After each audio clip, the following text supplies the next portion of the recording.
ಭಾರತೀಯ ಸೇನೆ ನುಗ್ಗಿ ಹೊಡೆಯೋದ್ರಲ್ಲಿ ಪಂಟರಾಗ್ಬಿಟ್ಟಿದೆ. ಪಾಕಿಸ್ತಾನಕ್ಕಂತೂ ಆಗಾಗ ಹೊಡೆದು ಹಣ್ಣುಗಾಯಿ ಮಾಡಿಸೋದು ಖಯಾಲಿಯಾಗಿದೆ. ಇದರ ಮಧ್ಯೆ ನಮ್ಮ ಮತ್ತೊಂದು ನೆರೆಯ ದೇಶದ ಮೇಲೆ ಭಾರತ ಭೀಕರ ದಾಳಿ ಮಾಡಿ ಉಗ್ರರಿಗೆ ಸಾವಿನ ಮನೆ ದಾರಿ ತೋರಿಸಿದೆ.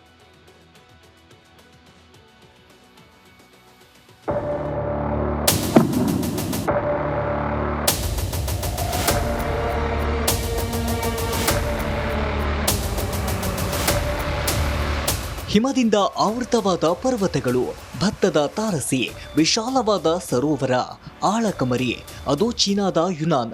ಆ ಪ್ರದೇಶ ಅಲ್ಯೂಮಿನಿಯಂ, ಸತು, ಸೀಸಾ, ತಾಮ್ರ, ನಿಕ್ಕೆಲ್ನಂತ ಲೋಹಗಳ ಬಟ್ಟಲು. ಅಲ್ಲಿ ದೇವಾಲಯಗಳ ಸಂಖ್ಯೆ ಅಧಿಕ. ಜೊತೆಗೆ ಚೀನಿ ಶಸ್ತ್ರಾಸ್ತ್ರ ತಯಾರಿಕಾ ಕಾರ್ಖಾನೆಗಳಿರುವುದು ಅಲ್ಲೇ.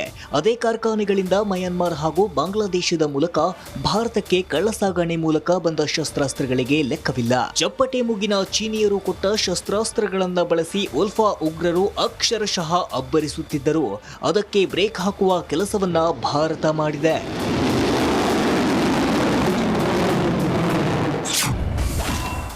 ಭಾರತದಿಂದ ಮತ್ತೊಂದು ಸರ್ಜಿಕಲ್ ಸ್ಟ್ರೈಕ್. ಉಲ್ಫಾ ಉಗ್ರರ ಮೇಲೆರಗಿದ 100 ಡ್ರೋನ್.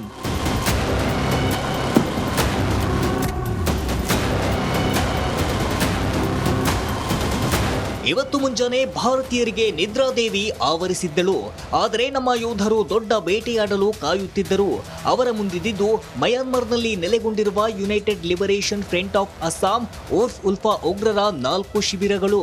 ನಮ್ಮ ಸೇನೆ ಹಾರಿಸಿದ 100ಕ್ಕೂ ಹೆಚ್ಚು ಡ್ರೋನ್ಗಳು ಗುರಿ ತಪ್ಪಲಿಲ್ಲ. ನಿಖರವಾಗಿ ದಾಳಿ ಮಾಡಿ ದಂಗೆಕೋರ ಗುಂಪಿನ ಹುಟ್ಟಡಗಿಸಿದೆ.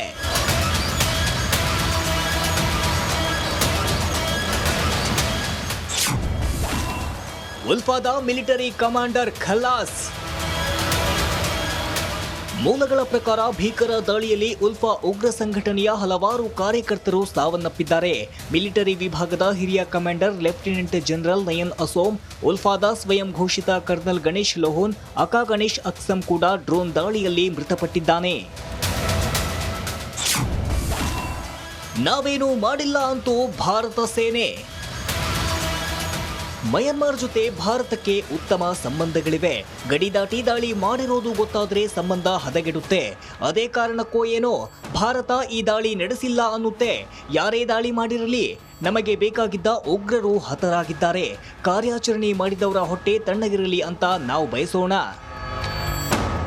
Rajashekhar Jahagirdar, news desk, Republic Kannada. ಭಾರತೀಯ ಸೇನೆ ನುಗ್ಗಿ ಹೊಡೆಯೋದ್ರಲ್ಲಿ ಪಂಟರಾಗ್ಬಿಟ್ಟಿದೆ. ಪಾಕಿಸ್ತಾನಕ್ಕಂತೂ ಆಗಾಗ ಹೊಡೆದು ಹಣ್ಣುಗಾಯಿ ಮಾಡಿಸೋದು ಖಯಾಲಿಯಾಗಿದೆ. ಇದರ ಮಧ್ಯೆ ನಮ್ಮ ಮತ್ತೊಂದು ನೆರೆಯ ದೇಶದ ಮೇಲೆ ಭಾರತ ಭೀಕರ ದಾಳಿ ಮಾಡಿ ಉಗ್ರರಿಗೆ ಸಾವಿನ ಮನೆ ದಾರಿ ತೋರಿಸಿದೆ.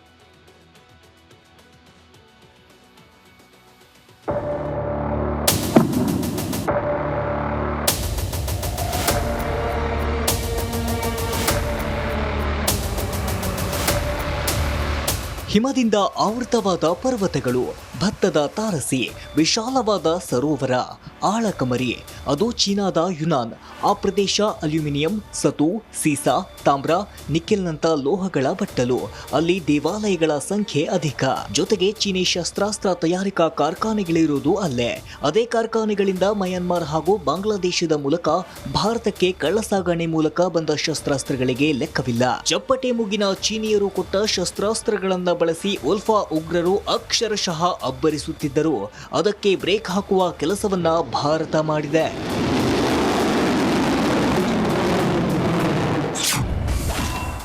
ಭಾರತದಿಂದ ಮತ್ತೊಂದು ಸರ್ಜಿಕಲ್ ಸ್ಟ್ರೈಕ್. ಉಲ್ಫಾ ಉಗ್ರರ ಮೇಲೆರಗಿದ 100 ಡ್ರೋನ್.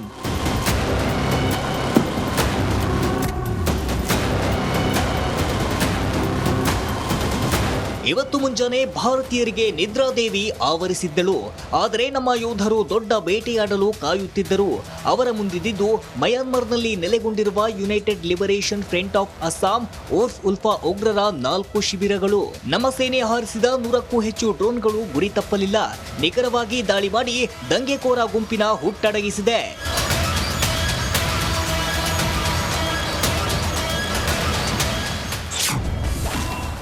ಉಲ್ಫಾದ military commander ಖಲಾಸ್. ಮೂಲಗಳ ಪ್ರಕಾರ ಭೀಕರ ದಾಳಿಯಲ್ಲಿ ಉಲ್ಫಾ ಉಗ್ರ ಸಂಘಟನೆಯ ಹಲವಾರು ಕಾರ್ಯಕರ್ತರು ಸಾವನ್ನಪ್ಪಿದ್ದಾರೆ. ಮಿಲಿಟರಿ ವಿಭಾಗದ ಹಿರಿಯ commander lieutenant general Nayan Asom, ಉಲ್ಫಾದ ಸ್ವಯಂ ಘೋಷಿತ ಕರ್ನಲ್ ಗಣೇಶ್ ಲೋಹನ್, ಅಕಾ ಗಣೇಶ್ ಅಕ್ಸಮ್ ಕೂಡ ಡ್ರೋನ್ ದಾಳಿಯಲ್ಲಿ ಮೃತಪಟ್ಟಿದ್ದಾನೆ.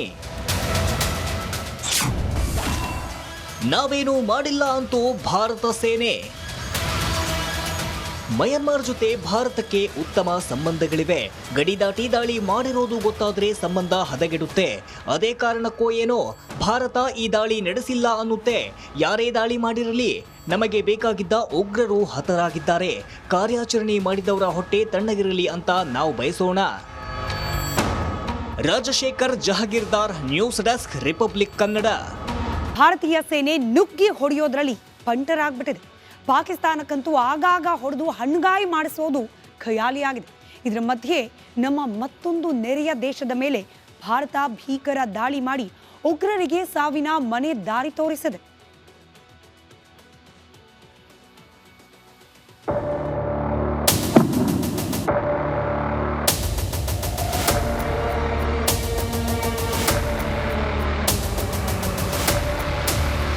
ಹಿಮದಿಂದ ಆವೃತವಾದ ಪರ್ವತಗಳು, ಭತ್ತದ ತಾರಸಿ, ವಿಶಾಲವಾದ ಸರೋವರ, ಆಳಕಮರಿ, ಅದು ಚೀನಾದ ಯುನಾನ್.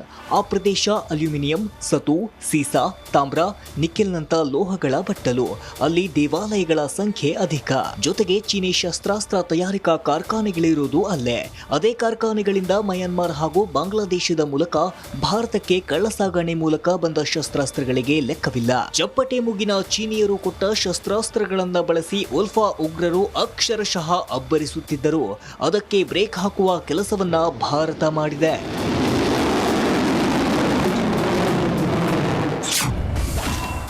ಭಾರತದಿಂದ ಮತ್ತೊಂದು ಸರ್ಜಿಕಲ್ ಸ್ಟ್ರೈಕ್. ಉಲ್ಫಾ ಉಗ್ರರ ಮೇಲೆರಗಿದ 100 ಡ್ರೋನ್.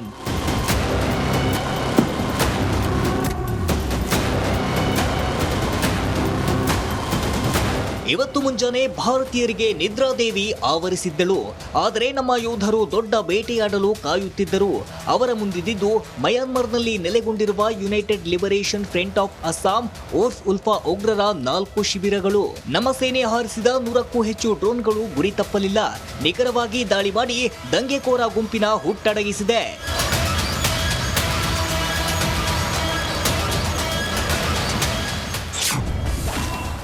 ಉಲ್ಫಾದ military commander ಖಲಾಸ್. ಮೂಲಗಳ ಪ್ರಕಾರ ಭೀಕರ ದಾಳಿಯಲ್ಲಿ ಉಲ್ಫಾ ಉಗ್ರ ಸಂಘಟನೆಯ ಹಲವಾರು ಕಾರ್ಯಕರ್ತರು ಸಾವನ್ನಪ್ಪಿದ್ದಾರೆ. ಮಿಲಿಟರಿ ವಿಭಾಗದ ಹಿರಿಯ commander lieutenant general Nayan Asom, ಉಲ್ಫಾದ ಸ್ವಯಂ ಘೋಷಿತ ಕರ್ನಲ್ ಗಣೇಶ್ ಲೋಹನ್, ಅಕಾ ಗಣೇಶ್ ಅಕ್ಸಮ್ ಕೂಡ ಡ್ರೋನ್ ದಾಳಿಯಲ್ಲಿ ಮೃತಪಟ್ಟಿದ್ದಾನೆ. ನಾವೇನು ಮಾಡಿಲ್ಲ ಅಂತೂ ಭಾರತ ಸೇನೆ. ಮಯನ್ಮಾರ್ ಜೊತೆ ಭಾರತಕ್ಕೆ ಉತ್ತಮ ಸಂಬಂಧಗಳಿವೆ. ಗಡಿ ದಾಟಿ ದಾಳಿ ಮಾಡಿರೋದು ಗೊತ್ತಾದ್ರೆ ಸಂಬಂಧ ಹದಗೆಡುತ್ತೆ.